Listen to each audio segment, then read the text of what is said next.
Salam, salam sejahtera untuk kita semua. Om Swastiastu, Namo Buddhaya, salam kebajikan Rahayu.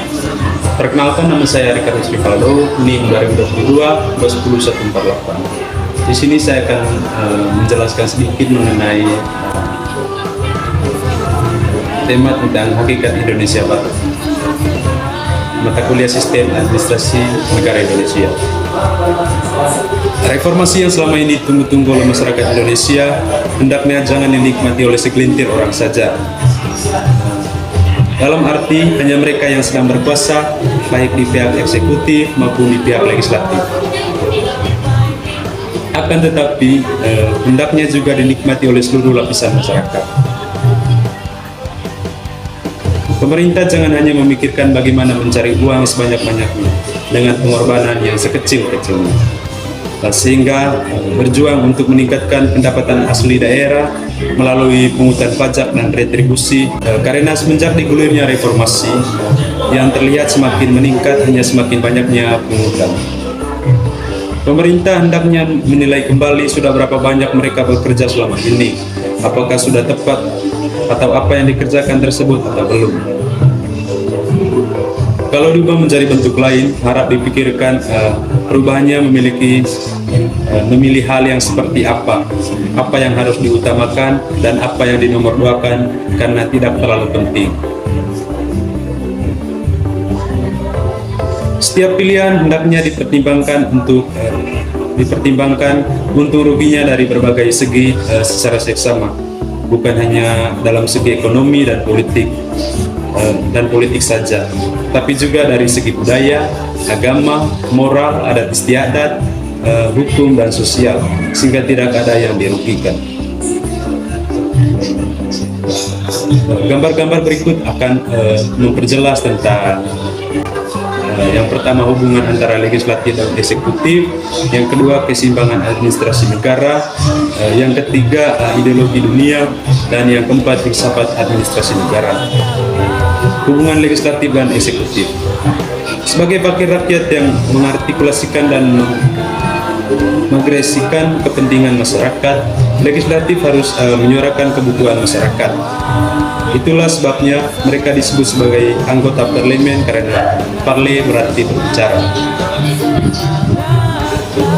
Akibatnya mereka sering mengkritik pemerintah dalam sebuah mosi tidak percaya, karena yakin bahwa pihak eksekutif inilah yang bertanggung jawab terhadap salahnya penyelenggaraan pemerintah.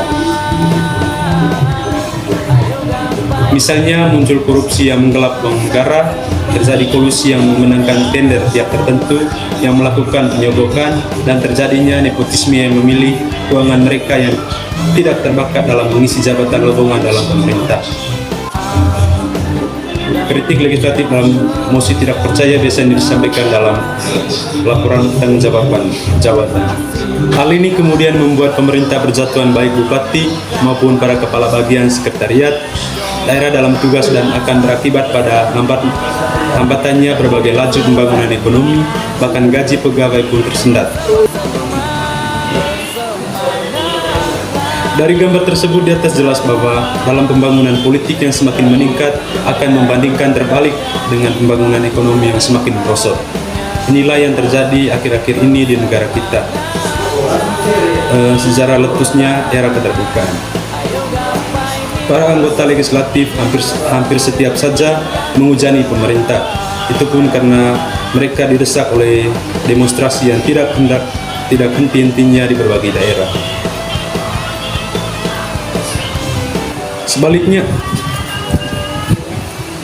Sebaliknya, bila dibandingkan dengan keadaan sebelum reformasi, ketika pilihan eksekutif mengebiri pihak legislatif, karena ada anggota legislatif adalah istri dan anak aparat eksekutif yang tidak mungkin mengkritik kepala rumah tangganya, sehingga pihak legislatif dikenal dengan istilah 7D: datang, duduk, diam,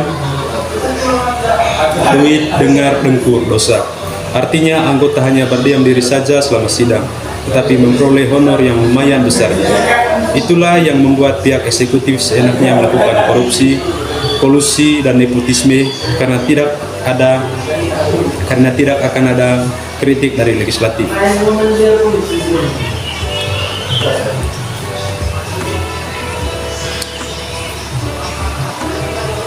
Dari gambar tersebut di atas terlihat bahwa di berbagai daerah yang baru berkembang pembangunan ekonominya terkadang beresiko terhadap terkebiritnya pembangunan politik. Yang ke-B, keseimbangan administrasi negara. Dari gambar di atas terlihat bahwa pemerintah harus menyimbang antara kiri dan kanan. Bila kiri ke kiri akan berisiko tirani, yaitu demi nasionalisme, demi efektivitas, demi hukum, dan konsensus nasional. Oleh karena itu, maka pihak eksekutif diutamakan baik dalam menertibkan masyarakat maupun dalam menerapkan aturan daerah. Sebaliknya, bila ke kanan, yaitu demi mendengarkan pendapat orang lain dan demi demokratisasi, maka resikonya akan terjadi konflik antara berpendapat berbagai golongan, karena masyarakat terdiri dari begitu banyak selera, kepentingan, dan cita rasa. Inilah yang kemudian dianggap anarkis. C. Ideologi dunia. Secara global inilah yang sedang dipersoalkan saat ini, bukan saja di negara kita Republik Indonesia, tetapi bahkan di seluruh dunia, yaitu antara kutub besar sosialisme komunisme di satu pihak dan liberalisme kapitalisme di lain pihak.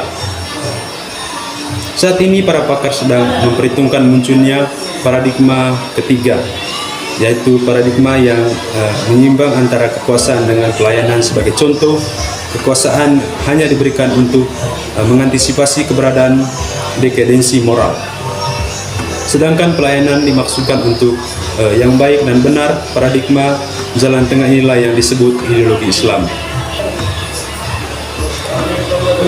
Gambar 9.4 akan memperjelaskan keterangan tersebut di atas. Gambar tersebut memperlihatkan bahwa mau tidak mau harus ada titik temu kedua kutub besar. Kedua kutub besar tersebut di atas. Titik temu ini adalah garis besar maksud teori terbalik teori keseimbangan dalam pemerintahan. Jadi di satu sisi yang berada di kiri atau keilmuan yang serba logika, sedangkan di sisi kanan ada moral yang serba etika. Inilah yang hendaknya menjadi kajian inti administrasi negara. Yang kedua, filsafat administrasi negara. Munculnya pemisahan antara logika, etika, dan estetika tersebut akan disampaikan sebagai berikut. Gambar tersebut di atas menunjukkan bahwa aparat pemerintah baik dari kantor bupati, apakah yang bersangkutan adalah bupati sendiri, wakil bupati, sekvilda, para asisten sekvilda, para kepala bagian, para kepala subbagian di pihak eksekutif ataupun di pihak legislatif yang bersangkutan adalah pemimpin dewan, para ketua komisi, para ketua fraksi atau anggota biasa, maka mereka perlu mendialek tindakan dirinya sebagai gambaran tersebut di atas. Ketika yang bersangkutan adalah hanya ilmuwan, maka di atas hanya membedakan benar atau ketika yang bersangkutan adalah hanya ilmuwan, maka dia hanya membedakan benar atau salah saja. Kendati dia juga seharusnya seorang moralitas yang dapat membedakan baik dan buruk. Bahkan sekaligus ia hanya mampu menjadi seniman pemerintah, yaitu mampu membuat surat keputusan yang berpengaruh, berpidato secara cantik, memimpin secara manis bagaimana seniman pemerintah yang memiliki jiwa kepemuk kerajaan. Inilah administrasi negara yang andal. Dengan demikian akan lahirlah yang namanya manusia unggul dalam pemerintahan yang akan datang. Bukan hanya sekedar memungut pajak dan retribusi saja, tapi pemerintah harus memiliki rasa betapa miskinnya rakyat saat ini. Jadi bukanlah mencundangi rakyat demi pendapatan asli daerah. Sekarang yang hilang dari pemimpin pemerintah atau aparat wakil rakyat adalah perasaan yang berasal dari rasa seni pemerintah itu sendiri. Kemudian yang hilang adalah moral yang berasal dari etika pemerintah itu sendiri. Mereka hanya berlogika tetapi tidak beretika dan tidak berestetika. Artinya, para pemimpin pemerintah baik eksekutif maupun legislatif hanya pintar tapi tidak bermoral dan tidak berseni. Itulah yang disebut benar tapi tidak baik dan tidak indah kepemimpinannya sebagaimana telah disampaikan di muka. Jadi pemerintah daerah hendaknya menggali potensi masing-masing dalam mengisi otonomi daerah dewasa ini. Kalau perlu, belajar dari daerah lain yang sudah maju atau bahkan dari negara lain bila memungkinkan. Terutama potensi peristiwa yang masing-masing sudah menciptakan Tuhan Yang Maha Kuasa menarik dengan keberadaannya masing-masing. Sekian dan terima kasih.